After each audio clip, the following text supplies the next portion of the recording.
Hey, we're the Vinyl Verdict, and today we're talking about Paul McCartney and Linda McCartney's album Ram, released in 1971, and the second solo album by Paul McCartney. Recorded mostly at the end, October-November 1970, with some sessions again going into like February and March of 71, we'll talk about that.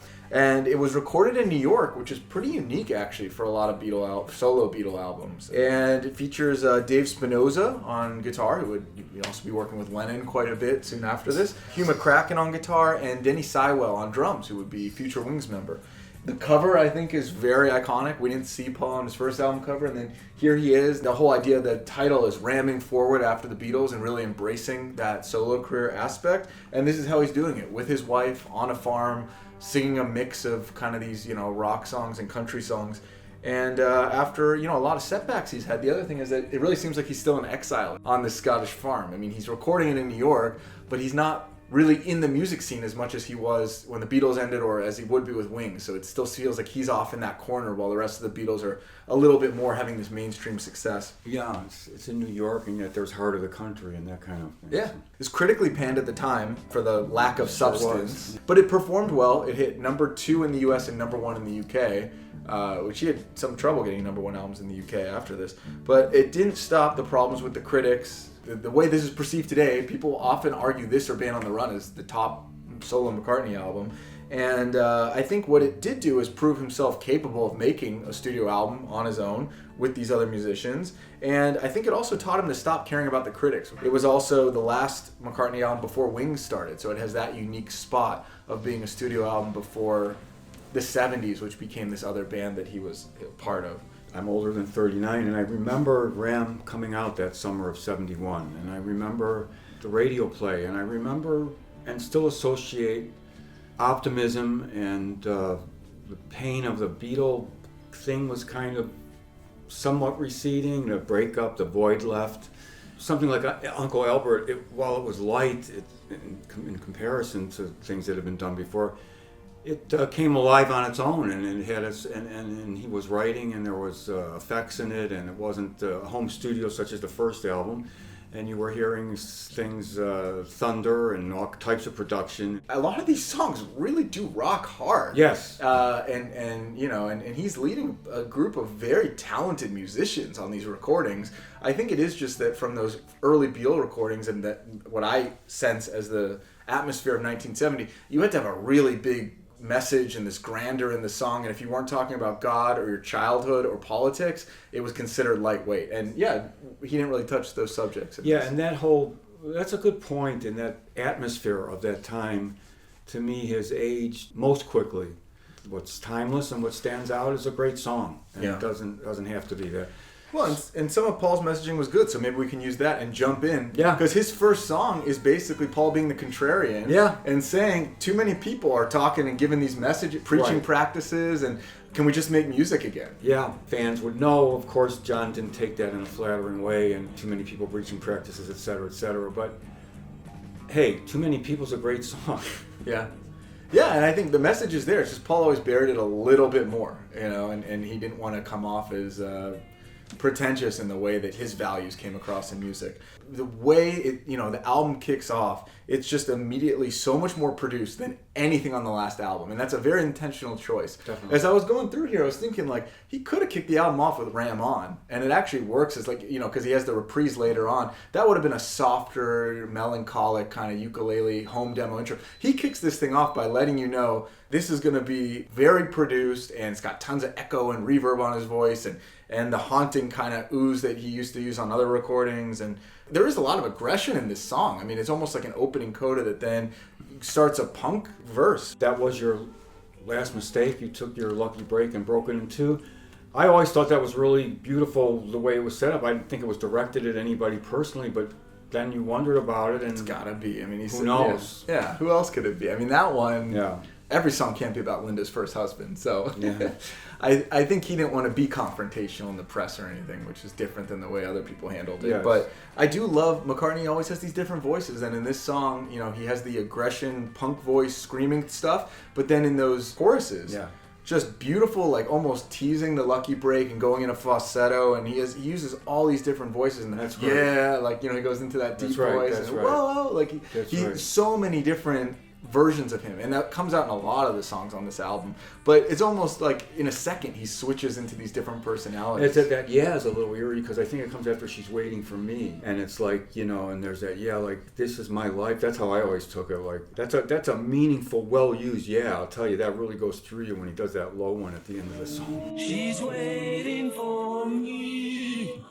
The musicians are just like crazed drumming and guitar parts that someone who can really keep up with his screams and yells at the end of the song when he's doing all that, you know, the monkey stuff or whatever you want to call it, where he's making these crazy noises. The instrumentation actually keeps up with him. Fade Out itself has just the ongoing drone of those guitars. It just seems separate from the rest of the song. You know, he really had it set up, that song. Second song is Three Legs, which is kind of back to farm life now after the screaming. This could have been on McCartney maybe with different production. It's got the home feeling a little bit, probably above anything else. Has the most maybe home feeling, that and Ram On. Cool vocal effects though. I like how they put his voice kind of in one. It's almost like he's talking through a telephone, and it's panned to one ear during certain sections. And love the breakdown at the end. Yes. He kind of changes the rhythm and changes his vocal delivery of it. Yeah, So, some people would have liked the whole song to be done that way. But yeah, I probably would have. it was a great, it was a remarkable change. Almost flaunting his ability, maybe kind of like years later on No More Lonely Nights when he did the reprise at the end. I mean, he's almost doing the same thing with a different, he's just showing the change is massive. It's a completely different rhythm, and his song is still there. He's still doing the verses to it. I think one of the critical reviews I read of Uncle Albert is about, like, oh, it's, you know, all these amazing 30-second McCartney ideas that don't repeat themselves, like these commercials that he's just stitching together. It's kind of the same thing. Yeah, he is almost just showing you his catalog or menu of, like, tricks. But you almost say, oh, well, that sounds better than that. Why don't you just do that the whole time? So it really feels like he is trying a bunch of different things on these songs. Ram On. I like Ram On because even though it's the home production thing again, it sounds a little bit like that. It's very mystical.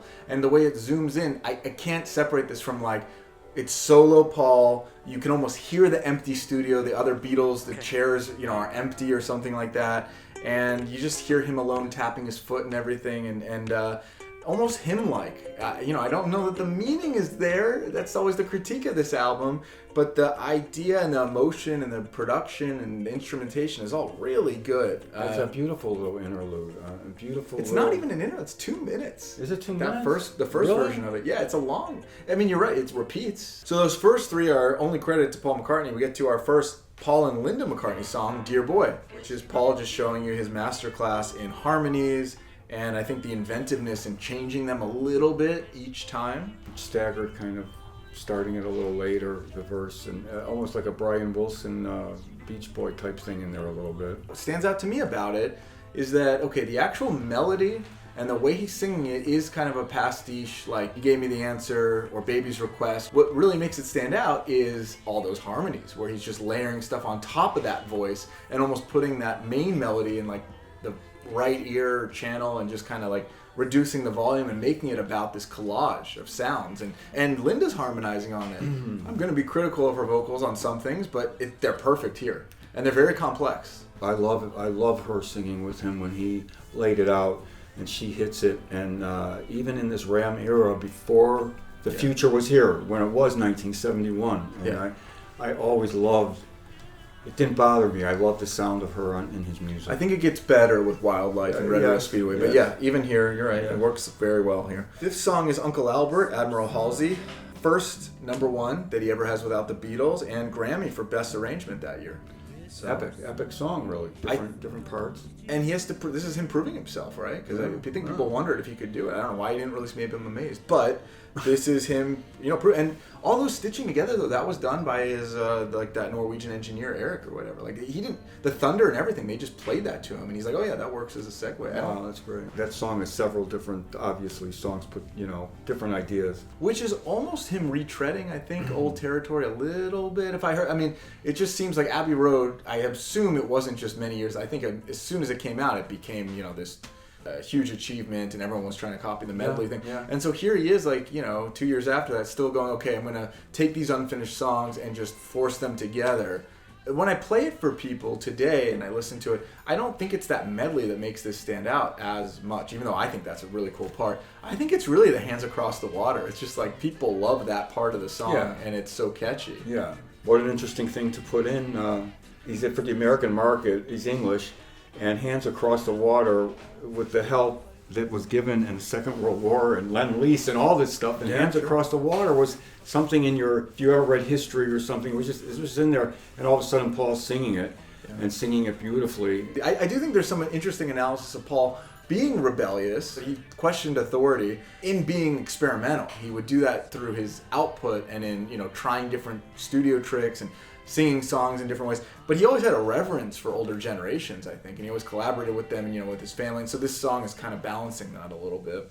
All right, then we get to Smile Away, the end of side one. Just feels like an Elvis impersonation, not my favorite song. Not my favorite song. That's a good way to put it. Kind of an Elvis-y. And smell someone's feet a mile away, right away, maybe you're not that interested in the song, but lyrically and musically, it was pretty down and dirty, that song, and just, a different thing than the album had been up to that point. So then we flip it over side two, Heart of the Country, Paul and Linda. I think it's a totally unique song. I mean, he's done a lot of songs about the country life and all this stuff, but something about the scatting of it when he's doing the different kind of the melodies with the guitar and the way the lead guitar kind of traces things out, it does have a very unique blend of jazz and country, and I think that's why they always put it on his best of compilations. It was never a single or anything. Yeah, I respect it. I don't think I ever went nuts over this song. Just keeps kind of chugging along though. And it was in his way. It had the country bounce. The bass was different. It wasn't your classic country song. Again, you would never know it's being made in New York because he's singing about. You assume he's up in Scotland somewhere and loving the life, which maybe he was doing all of it. Monkberry Moon Delight, yeah, I think that is my standout McCartney song. A lot of people don't like it, but it's an absolute showcase in his vocal ability and just him backing himself up and being unrecognizable as some of the voices in this song. You have to be in awe. It's not even just "Oh Darling" screaming or something. Yeah, he's on a whole nother level from that. So it becomes really an achievement and something you just don't hear every day, and now you always remember that song for sure. Yeah, I mean, he's totally just shredding it. Like, that's people talk about twist and shout or whatever. I doubt he could talk the day after singing that. I mean, that's got to be great. And what he's screaming about? Nonsense. Like soup and puree and cats and kittens, and that's what I love about it too, is that he can put so much emotion into something and make you feel a certain way, and then you read you don't even know what he's talking about. But piano is boldly outspoken. Yeah, and then the controlled voice cracks, the vibrato that he puts on some of it. I mean, it's really incredible, and I love even the "Don't Get Left Behind," and like the way the pitch falls. Yes. It's just. He knows every part. He's changing something or being really intentional about it. My favorite part of it, I think, is the end. When he starts, the repetitive thing where you think it's going to fade out, but it goes on another minute or two, and he does this mouth-based part that almost seems like they should have, they forgot to turn that track down. What an ending. Into him almost singing a solo. And now we have all these demos where we hear him humming the brass solo he wants or something, or the strings. That seems like what he's doing here. It's like the bass solo into an arrangement where he's singing the part he wants someone to put in strings, but they left in his vocal part. Yeah, he's just going to do it. I mean, you can't even do it. I mean, but it's really melodic. Like you could arrange that. It seems like a string solo that just was never. You're right about him having a whole other melody underneath the melody. 9 is Eat at Home. Yeah, there's just that and Smile Away. I was getting confused too and kind of think of them as similar. I am also shocked this was the third single from the album in a lot of countries. I think a lot of reviewers mentioned that it was Buddy Holly related, which that clicks for me. That makes sense. He's kind of doing the hiccup vocals, which... Yeah, not so much the middle when he descending part, but But that's why the vocal track it feels like a guide vocal to me. It just never feels finished, and it has that strong McCartney confident quality of something. So it's a time capsule of the era, I guess. It sounds like Wings kind of in the van pulling up to a university. It has that feeling, but other than that timepiece, I don't know. I don't think it's like a great song. Well, the other thing I was struck at by the time for talking about Eat at Home, which I now think is a great little rocker. At the time, I was struck by the very beginning, sounding a little bit like Day Tripper. The dun da da dun da dun dun. It's different. But moving past that. it was its own song and has really grown. I think it's a tight little rocker. Really, it has everything. It has harmony. It's got but it's a little bit light for a rock song, and even in the yelling after the solo. But that's what I think it was supposed to be. Long-Haired Lady, the 10th song, I also think it's similarly like it's a medley. I mean, obviously we love McCartney every song. I don't think it reaches the full potential of the song. It just doesn't really go anywhere. And I think, to me, when I was listening to it, it came across like this is like a prototype for silly love songs, where he has these 3 vocal parts and he introduces each one, he puts them together at the end, and he adds some brass. It just doesn't work as well. I think there's like something else that needs to be in there. I love the counter melody. Well, there's a couple things to be said about that song. I always remember seeing a photo of him conducting in the studio with earphones on. They said Paul McCartney during a rendition of Long-Haired Lady conducting, or whatever it was. Well, there was something a little mystical about the idea of long-haired lady and the mythical person and the way he described that and the bounce in the middle parts. Who's the lady that makes the briefcation? All that little melody was put in there, and I thought that was original. One thing I'll say about the song is I always felt it was connected to Hey Jude a little bit in the refrain, and then it stops. It's not the same thing, but it's the same writer, and you could kind of. But I think maybe I thought a little more of it, but you could always tell it's put together. It's a very unusual song. It's put together with like basically 3-4 different songs. It seems like put together. Same thing, the medley. So yeah, it was an attempt at something maybe that didn't come off as grand as was planned, but I enjoyed it. I really like, the Thrillington version of it, and there's the Twin Freaks remix where they add like a different kind of drum track on it. That's what made me really appreciate the song. Yeah, and it makes the fade out a little heavier. I feel like if you're gonna do that and make it 6 minutes long, the payoff needs to be there a little more. The brass, all these parts I'm mentioning are nice. I like I love Paul's vocal, like the cool vocals when he's doing the call and response with Linda. If it was a 3-minute song, I'd like it. For 6, you got to do something a little more towards the end. Then 11 is Ram On the Reprise. I think it's a cool idea to try to fade it back in and close the album with that. And again, it makes more sense maybe to have opened it with it in that case. We got that hint of Big Barn Bed, which is cool, and kind of the Easter egg that he's leaving on albums. Yes. So similar to, well, he never released Suicide in that way, but you hear a snippet of that on the first album as well. Yeah, that's a cool idea. And then finally, track 12, The Backseat of My Car. Been critical of a lot of stuff on the album. This, I think, is like a perfect song for what it is, and perfect arrangement for it. It was a second single. I don't think it really charted much. The parts here, it's also a bit of a medley, but they just flow perfectly, and they just give him a canvas to do these vocal acrobatics in his prime. Unbelievable. And you see him work back to the Let It Be days in the studio with the Beatles when as they all were, which we didn't know at the time, they had their solo songs were worked on with the other Beatles up to some point. And I recall this Backseat of My Car. This is an amazing achievement. This is like an epic tour de force, the way I look at it. Yeah, and really deep vocal harmony too when he does the haunting, like the really low octave thing. Mm-hmm.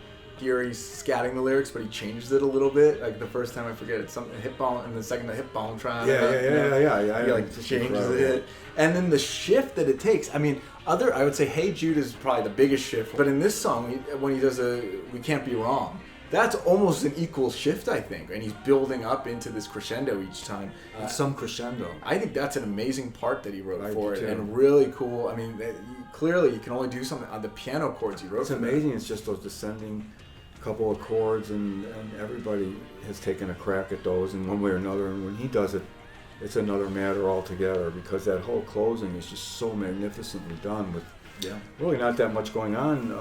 It's soaring. I think this is like even as good as anything Queen ever did. They're known for doing this kind of stuff, but the way he does those vocals soaring underneath the chords, and the surprise ending at the end, and it kind of, it pauses, and I love the punchiness of the drums. I know Denny Seiwell's talked about how he did very particular things, I think, to producing that way, and the way the bass drum was recorded and stuff, but it's really punchy. Yeah, it almost sounds like partially electronic, the way that kicks back in, and then you hear songs. Beautifully done. Yeah, I think they make the album with that song, and it's an incredible ending, like really strong opening with Too Many People, really strong closing with Backseat of My Car. We said there's a couple moments in the middle where it drops off in quality. Still a great album. For me, it's not the top Paul McCartney solo album, but there's songs on here that definitely belong in like a top 10, top 20 So list. I have seen in my life this album go from being considered like lightweight, throwaway, superficial, not even trying by the most talented ex-Beatle who's just goofing off and just like all kinds of horrible things about, but all panning it.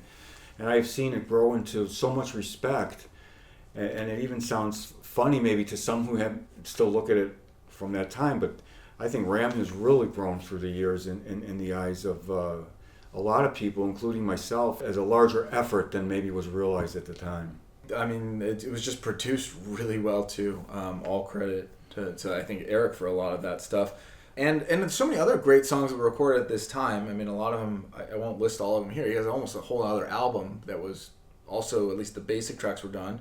I'm gonna try to resist the urge to talk about "Oh Woman, Oh Why." I was just gonna say when you said Another Day that I remember sitting in a place on the jukebox, and I don't know if it was an IHOP or somewhere, and it was 1971. And there was Another Day, and I didn't know this song. I barely knew Another Day. I'm not sure I knew either of them. There were "Oh Woman, Oh Why" on the other side, and you put in your dime or whatever, and what a blast. That was the first time you heard it? That was the first time for sure for "Oh Woman, Oh Why," and I couldn't believe it. Like I thought the guy was on some type of heavy medication or something. But it's a magnificent. I don't know. It's not really James Brown, but there is a gunplay in it. And it's just kind of crazy, but he certainly matched it with his voice. Yeah. How did it compare? So, I mean, you heard Another Day would have been like, again, that February, March, and then the album comes out 2 months later. It's not on there, but it is the same era. I mean, it feels similar, right? Yeah, to me, it's a different era. I never associated Another Day with Ram at all. I mean, it's the Paul and Linda album. I mean, McCartney was just him. Now it's him and Linda. Soon there's going to be more people. I mean, obviously there's more people on the recording, but he's kind of building that inner circle, I think, of what his solo career is going to look like, and it's going to take the form of a band. But this has a very interesting point as, like, you know, it's right in the middle of those two phases for him. And as you said, its placement is unusual because you have the home demos as the breaking out one, and then the later, ultimate, tremendous, unbelievable, probably the most success a Beatle had was the eventual Wings Line Up and Jimmy McCullough and et cetera. He does a couple promo videos of him on a farm. He does some radio stuff. He records like these little snippets, but he's like out of the public eye. Correct. And just putting this out. That's absolutely correct. Yeah. It was a strange time, something he would radically turn around. He wasn't done, you know, as far as the critics were concerned. It wasn't just that they didn't like it. He was kind of done.